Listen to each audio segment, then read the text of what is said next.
Imagine you are asked to design rules for a country that has more than 1.4 billion people, 100 above languages, and all major religions of the world. Deserts, forests, snow peaks, everything. How would you keep such a huge and diverse country together without breaking apart? The answer lies in the salient features of Indian Constitution.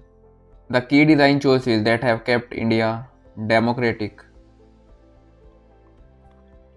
and united for more than 7 decades. Hi everyone, welcome back to CivilSVault, and in this lesson we are going to unlock the 12 powerful features that makes our constitution unique. By the end of this video, you will understand not only what each feature means for your exam but also why it matters in real life. So let's start with our first feature. Our constitution is often regarded as borrowed document. The framers studied more than 60 constitutions and selected the best ideas that suited Indian conditions. So from Britain we took the parliamentary system, rule of law, and cabinet responsibility. And from USA we borrowed fundamental rights and judicial review. And from Canada we took the federal system and strong center. And from Germany we borrowed emergency provisions. And from France we borrowed ideals of equality, fraternity, and liberty. From South Africa we learned the procedure of constitutional amendments. And also from Australia we borrowed the concept of concurrent list and the concept of freedom of trade, commerce and intercourse, and the joint sitting of the two houses of parliament, and many other provisions from other countries. It is not possible to discuss all of them in a single slide. So the main highlight here is that instead of starting from zero, they picked, tried and tested parts from around the world and built a document suited to India's needs. That's why our constitution is often described as best of the world playlist. Now let's discuss our second feature that states the India's constitution is the world's longest written constitution. Now let's discuss it why. When the constitution was adopted in 1958, it already had 395 articles and 8 schedules, much longer than any other democratic constitution. After more than 100 amendments, it now has over 470 plus articles and 12 schedules. The question here is that why so long? Because India is an extremely diverse country. We needed detailed rules for the union and states. Provisions for minority and tribal areas, languages, administration of villages and panchayats, emergency powers, and even detailed election procedures.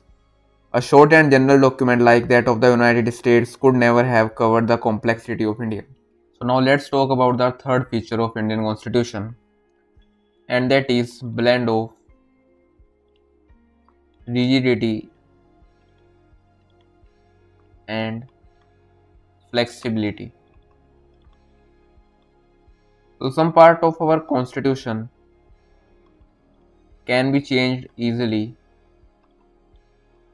by a simple majority in Parliament and the consent of the half of the states. So this mixture of flexibility and rigidity makes the Indian constitution stable yet adaptable. It can evolve with time but cannot be altered casually by a passing government. It is flexible because it can be changed, and it is rigid because it takes some special kind of majorities to make certain changes in the constitution. Now let's talk about our fourth feature, and that is federal system with unitary tilt.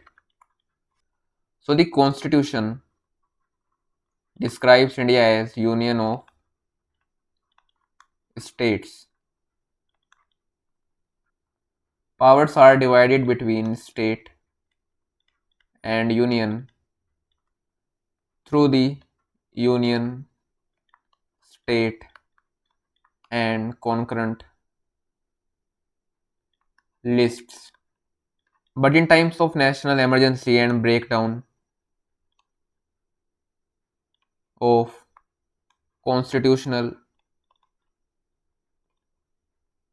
machinery in a particular state, the central become much powerful than the state government and can even legislate on state subjects.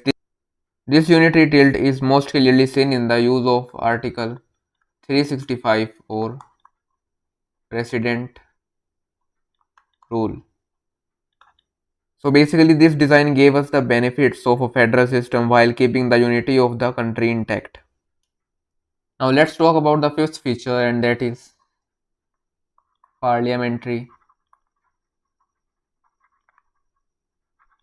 form of government. We adopted this model from Britain. Here, the real executive power resides within the Council of Ministers, which is headed by the Prime Minister. The executive is drawn from the legislature and is collectively responsible to the Lok Sabha. This system ensures that the government remain answerable to the people through their elected representatives, and it helps avoid the rise of a personal dictatorship. Now let's talk about the sixth salient feature of Indian Constitution, and that is independent and integrated judiciary. It is independent because judges enjoys security of tenure, their salaries cannot be reduced by the executive, and they can also review the actions of the legislature and executive both to check whether they are constitutional. This power is famously known as judicial review, and it is integrated because there is a single hierarchy of courts from the Supreme Court to the subordinate courts. This gives uniformity and consistency in the interpretation of laws across the country.